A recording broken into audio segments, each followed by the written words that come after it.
तर नमस्कार मंडळी, शेती माझे दैवत या यूट्यूब चॅनलवर आपले सर्वप्रथम स्वागत। आणि खरोखर जे दुग्ध व्यवसाय करणारे शेतकरी आहेत आणि काही मंडळी आहेत तर त्यांनी व्हिडिओ शेवटपर्यंत पहा। आणि खरोखर आपली जेव्हा म्हैस पिल्लू देते त्यानंतर आपल्याला काय म्हशीची काळजी घ्यायची आहे तर ते या व्हिडिओमध्ये मी सांगितलं आहे की आपण म्हैस कसं की पिल्लू दिल्यानंतर त्याकडे दुर्लक्ष काही वेळेस होतं। तर होतं काय की शेवटपर्यंत सुद्धा म्हशीचं दूध हे वाढत नाही आणि फॅट सुद्धा चांगला लागत नाही, म्हशीचं कॅल्शियम कमी होतं। अशी जे आपल्याला या ठिकाणी अडचणी समोर येत असतात तर तीच काळजी आता आपल्याला या ठिकाणी घ्यायची आहे। आणि नक्कीच आपण जर चांगली काळजी जर घेतली तर आपल्याला शेवटपर्यंत सुद्धा आपल्या म्हशीचे दूध कमी होणार नाही। तर म्हणून हा व्हिडिओ शेवटपर्यंत पहा, खूप महत्त्वपूर्ण असा व्हिडिओ आहे। तर बघा, जेव्हा आपली म्हैस पिल्लू दिलं तर त्यानंतर कसं की तिच्या पोटातला जो जहार असतो, जी घाण असते ती पूर्ण अशी बाहेर पडली पाहिजे, नाहीतर होतं काय की म्हैस शेवटपर्यंत सुद्धा सुधरत नाही। तर आपल्याला काय काळजी घ्यायची आहे तर जो गूळ असतो तर हा गूळ बारीक करायचा आणि जी बाजरी असते तर ती बाजरी सुद्धा अशी स्वच्छ धुवून काढायची आणि ती भरडून आणायची आहे।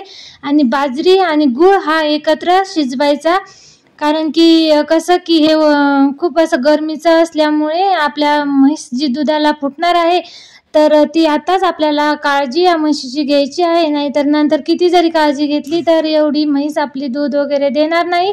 म्हणून आताच आपल्याला काळजी घ्यायची आहे की आपण जी बाजरी आहे तर ती भरडून आणायची आणि थोडीशी त्याच्यात मेथी पण आपल्याला टाकायची आहे। तर समजा 1 किलो मेथी, 5 किलो बाजरी, जवळजवळ 4 ते 5 किलो गूळ आपल्याला हा खाऊ घालायचा आहे। आणि आता म्हशीनं पिल्लू दिल्यानंतरच आपल्याला ही काळजी घ्यायची आहे।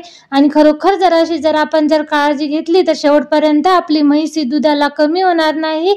आणि अगदी म्हैस आता फुटून निघाल्यानंतर शेवटपर्यंत दूध हे कायम राहतं। आणि दाण सुद्धा तिला व्यवस्थित खाऊ घालायचं ना, असं हे मस्त शिजू घातल्यानंतर थंड होऊ द्यायचं आणि संध्याकाळच्या टायमाला म्हशीला रोज द्यायचं आहे। तर जवळजवळ 1 किलो बाजरी, त्याच्यात अर्धा किलो गूळ आणि समजा पूर्ण याच्यामध्ये आपल्याला अर्धा किलो मेथ्या टाकायच्या आहे। तर जवळजवळ 5 किलो हे आपल्याला म्हशीनं पिल्लू दिल्यानंतर त्या 15 दिवसात खाऊ घालायचं आहे।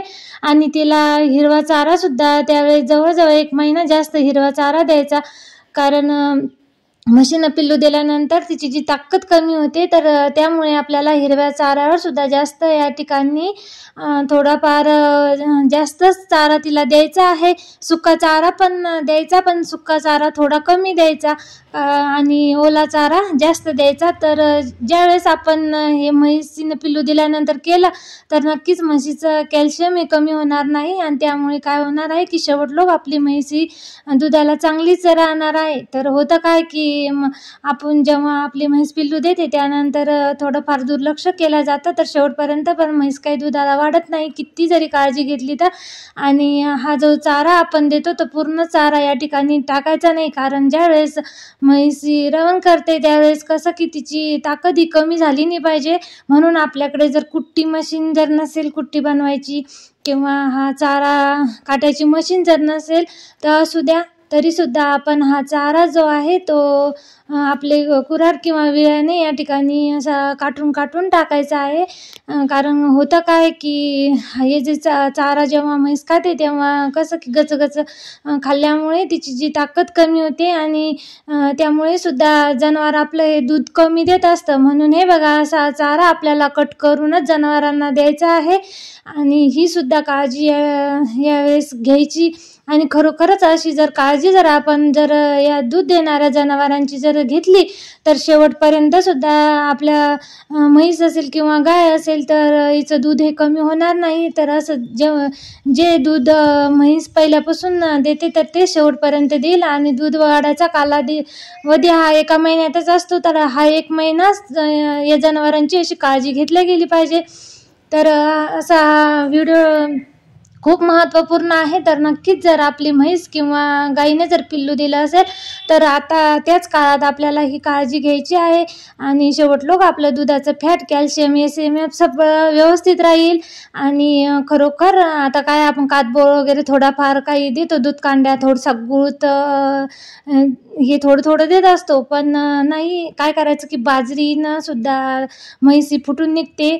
तर बाजरी आणि गूळ छान प्रकारे असा आपल्याला शिजवून खाऊ घालायचं आहे. आणि म्हशीला अशी सवय लावायची की पिल्लू अगोदर सोडायचं, कारण नंतर पिल्लू सोडायचं नाही. तर म्हैस पाना व्हायच्या अगोदरच आपल्याला पिल्लू सोडायचं आहे, कारण म्हैस हा पाना चोरून ठेवत असते पिल्लासाठी, त्यामुळे दूध कमी देतं जनावर. तर पहिले सुट्टा जर आपण पिल्लू सोडलं तर त्याला अगोदर पाजून घ्यायचं, त्यावेळेस फुलाचा पाना म्हैस सोडत असते. ही सुद्धा काळजी आपल्याला घ्यायची आहे. आणि ही सवय आपल्याला कसं की म्हशीनं पिल्लू दिल्यानंतरच तिला लावायची, जनावरांची सवय शेवटपर्यंत तशीच कायम राहत असते. गाईचं आणि म्हशीचं दूध हे वाढलं पाहिजे, याच्याकडे आपण जास्तीत जास्त काळजी घेतली पाहिजे. आणि व्हिडिओ कसा वाटला तर नक्कीच कमेंटमध्ये सांगा. प्लीज चॅनलला लाईक, शेअर, सबस्क्राईब करायला विसरू नका. व्हिडिओ पाहिल्याबद्दल धन्यवाद.